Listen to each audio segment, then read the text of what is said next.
When most people think of a cathedral in New York, what first pops up would be St. Patrick's on Fifth Avenue.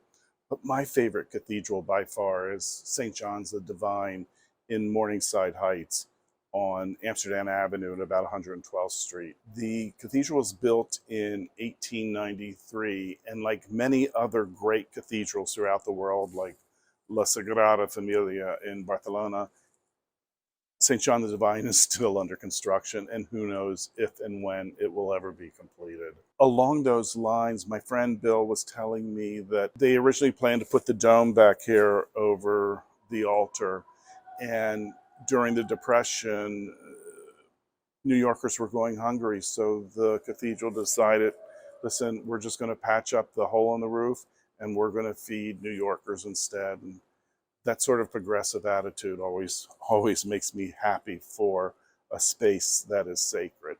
And speaking of sacred, they do such an amazing job. So there's the Grand Cathedral in the middle that is really impressive with its incredible heights. It's the largest Gothic cathedral in the world with its huge rose glass window. It is inspiring and brings out all in all.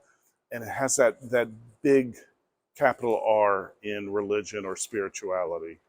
And then along the side of the nave, there are these wonderfully intimate chapels where you can connect to Source or God on an individual level. And it's about reflection more than being inspired. My favorite small chapel on the side is San Ambrose, which is, in my opinion, just stunningly beautiful.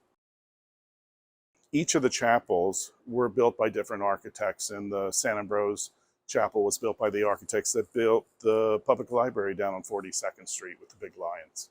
There are very few pews throughout the cathedral. They like to leave the space open so that they can have various events and functions that benefit the community. I've been to several concerts here.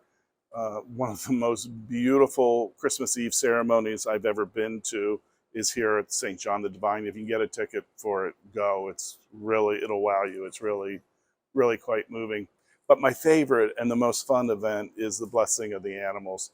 I think this year it's going to happen in October, and you can bring any animals that you choose and have them blessed, whether it's your personal rat or your pet elephant.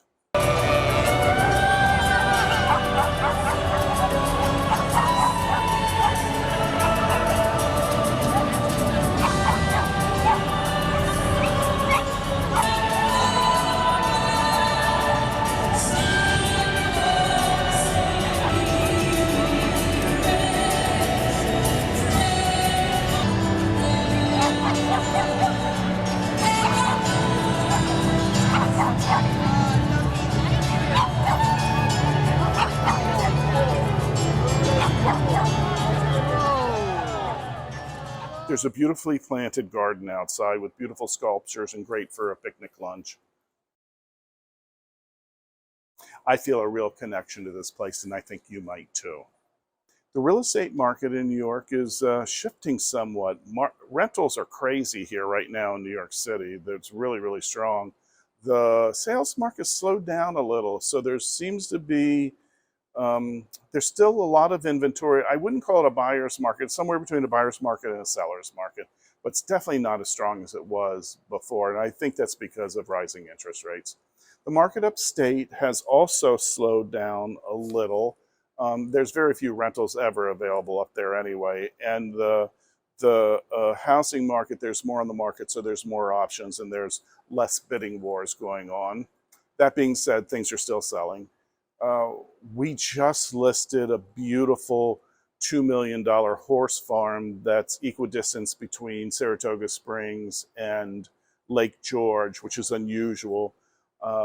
It's custom built by the owners, and it's impressive space with 67 acres. So if I can help you or any of your friends with any of your real estate needs, or if you just have some questions about New York, feel free to give me a call.